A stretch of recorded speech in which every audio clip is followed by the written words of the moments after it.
Welcome! This is Marth and the Machines Volume 7. It's the special report I announced back in issue 4. Today's program will bring you a catfight extraordinaire, a battle between fire and ice, between north and south, between cold coffee and warm beer. Commander Sorscha and Feora, Priestess of the Flame, engaged in a serious debate whether there will be a cold day in hell or not. Bring popcorn and booze, because it's a heated match with the coolest end ever. Enjoy! And I promise to lay off the temperature-based pun fu for now. And here are the contestants. Their sole mission is to smack that... Wait, there are children listening, right? Their mission is to strike at the summit, meaning cast a kill. As you can see, this is a Mark 1 no-holds-barred match. Only one jack per side and the most nasty models we had to field. On the west end, straight from the most desert strip of the Iron Kingdoms, the Protectorate of Marth. Led by Feora, you've been hand-gestured Priestess of the Flame with a faithful devout and a Hierophant. Then full zealots with Monolith Lugger, a full meat-shield choir, a vassal slave, Knights Exemplar, Exemplar Avengers and High Exemplar Gravos. From the east end approached Commander Sorscha with her best friend Beast 09. In her retinue are Man-O-War Demo Corps, Kayazi Assassins with Underboss, the Great Bears of Gallowswood and... Oh my god, there's an elf in this army! It's Lady Ayana and Master Holt. And Darkwing Duck, Gorman the Wolf is there as well. And to answer your question, yes, in our gaming group, Gorman the Wolf does have advanced deploy. It's not on the card, but everyone thought it was, completely certain of that truth. So you'll be seeing this mistake in the next game too. At any rate, bring it on! Round 1, turn 1 goes to Marth. He challenged me, so I got to choose who goes first while he chose the scenario. I let him go first because it allowed me to set up second, which I feel is a distinct and for Carter very useful advantage. A lot of his stuff runs and the rest maneuvers. The Devout puts up Spell Barrier, the Hierophant does his Harmonious Exaltation thing, the choir sings "Keep your magics of my lovely warjack" on the Devout, Feora puts up Hex Hammer, an important move, and places Ignite on the Vengers. The Vassal enlivens the Devout. In my turn the Demo Corps runs. They were certain to die at any rate, so I wanted to use them as a delay for the Zealots. I hate Greater Destiny. Ayana and Holt moved, turned invisible, and Holt tried to shoot some Zealots but was too short. The Great Bears advance on the Vengers, staying out of charge range. Gorman the Wolf tries to chuck an acid grenade at the Knights Exemplar but is too short and drifts to a useless position.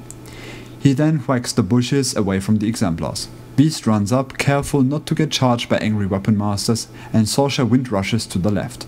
Probably a not so wise move, but the Zealots scared the hell out of me. The Kayazi advanced up, staying far enough away so that they wouldn't be simply swept off the board due to Feora's feet. Round 2, Feora upkeeps Hex Hammer and Ignite. First off, the Zealots advance and firebomb the Demo Corps into next week as expected. The Vengers move to the edge of the hill as indicated by the wooden chips. Gravos maneuvers. The Knights Exemplar advance to their position. Hierophant exaltates Feora, who moves and casts a firewall right in front of Gorman, another important move. The Devout puts up Spell Barrier, the choir moves and keeps on singing. At the end of his turn my opponent realizes the small gap in the Exemplars which would easily give me line of sight to Feora. My turn, and I need a battle plan, fast. Okay, the easy things first. Charge of the Great Bears. Sadly, they only reach the Vengers leader and one axe drop to the face is already sufficient. Gorman tosses an acid grenade at the Knight Exemplar, but misses and deviates into ineffectiveness again. He then bushwhacks away. Next, the Kayazi Assassins run to engage Zealots and Knights Exemplar. Ayana and Holt move, Ayana casts Glyph of Neuro, not that anything else would have been more sensible really, and Holt shoots, killing the Hierophant, important, and the Vassal. Beast runs to engage Zealots. Sorscha wind rushes, moves, casts Tempest, taking damage from Hex Hammer, hitting the Exemplars. I went what the when I read that everything in the AoE suffered power 12. Awesome. One Exemplar out of 3 survives. I feed, freeze frame, catching the Exemplar, Gravos, Feora, Devout, locking them down. Round 3, a little less action. Feora upkeeps Ignite and Hex Hammer, otherwise stays where she is. The choir rushes to aid, acting as a meat shield. The Exemplar Vengers engage the Great Bears, hacking down Yarovich. Tough checks are way overrated. Then it's Zealot time. The monolith bearer pops greater destiny. I will remember that engaging zealots is a stupid idea that won't keep them down. No sir. They toss their bombs, killing Ayana and Holt and 4 Kayazi. I'm on. All guys have thoughts, so I need to do something. First off, the Great Bears mob the floor with the Vengers. Then Beast walks into Feora's direction, ignoring the Zealot free strikes and thrashers, taking out some choir and 1 Knight Exemplar. Still too much meat shield, so Sorscha casts Tempest, taking more damage from Hexhammer, killing more choir dudes and knocking them down as well as the Devout. Then she backs up. Then my prime time. The remaining Kayazi charge after initiating Killstroke. They all get into contact with Feora and do some serious damage to Feora, mostly via Ventilate. And finally Gorman is brave and wants to make his 3rd acid grenade finally do something. He walks up to the Zealots and throws. They wouldn't die now, but the corrosion would seriously mess them up anyway. And he hits! 4 Zealots are clipped. Round 4, Feora can act again, and figures Sorscha eludes her control zone by less than half of an inch. No! What to do? Some focus to the Devout. Drop Ignite and Firewall. 4 Zealots die to the acid. Then the Devout proceeds and kills 1 Kayazi, giving her room to maneuver, but fails against the others.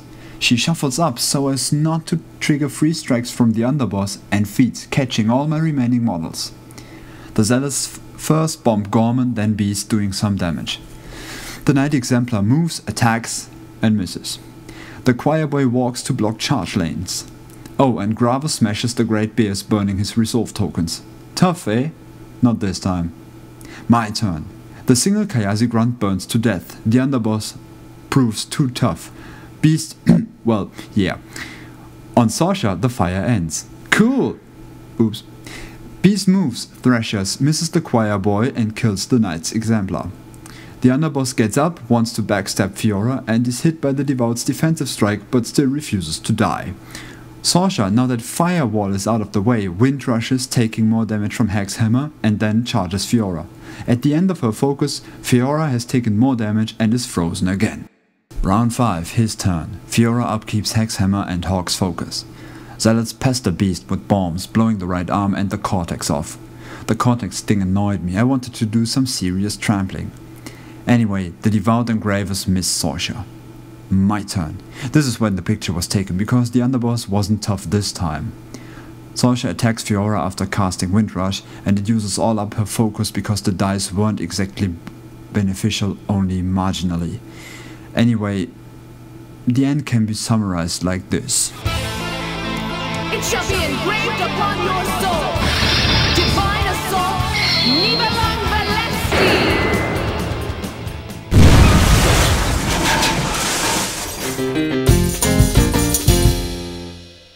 In hindsight, well, this seriously was what men would call a women's fight. Both armies had seriously decimated each other and the result is a draw. What could be better? So, no cold days in hell, I'm sorry. I wasn't aware of the danger potential Sorscha had and was too focused to keep Beast headed for Feora, thinking that I would need it to down her.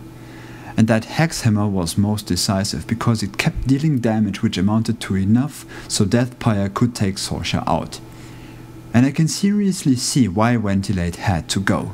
It was only 3 of them, but they softened her up and put her into serious danger. Oh, and the fire expiring on Sorscha was a classic. The only one that really mattered, and it fails. Well, I hope you like this. We already decided on the next catfight.